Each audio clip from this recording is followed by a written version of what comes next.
just left the Reactor Auxiliary Building 3 and we're about to go in the turbine building. Although the turbine building was built as part of the unfinished nuclear power plant, it still plays a role in the Satsop Business Park today. It is available as a 300,000 square foot building that could be used as a manufacturing or distribution space.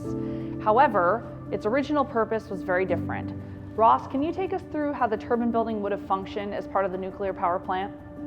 Yeah. Obviously, this is where the turbine and generator sat, so let's go take a look at it.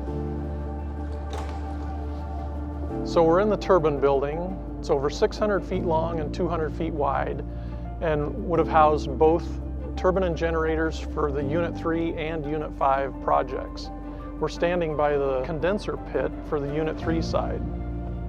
Behind me you can see the concrete columns that made up the turbine pedestal, and that's a free-floating concrete structure that the turbine and generator sat on, and it's completely isolated from the rest of the building. There's a gap around the entire structure to prevent any vibration from transferring from one to the other. And we'll get a look at that when we go up and take a look at the turbine deck and see where the equipment sat.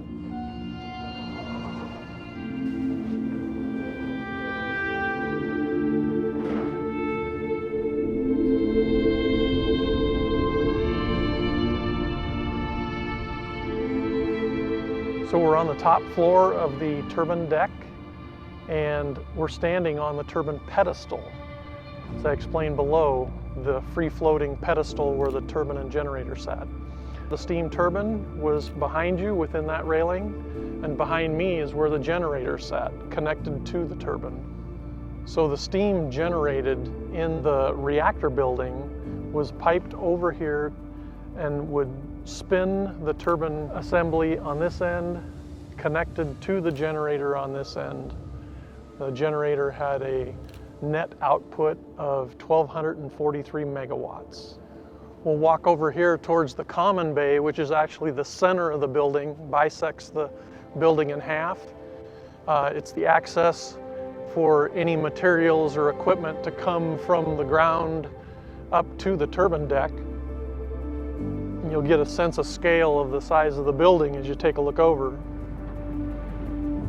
And you'll notice overhead, we have two 250-ton bridge cranes that span the full length of the building, capable of lifting 1 million pounds.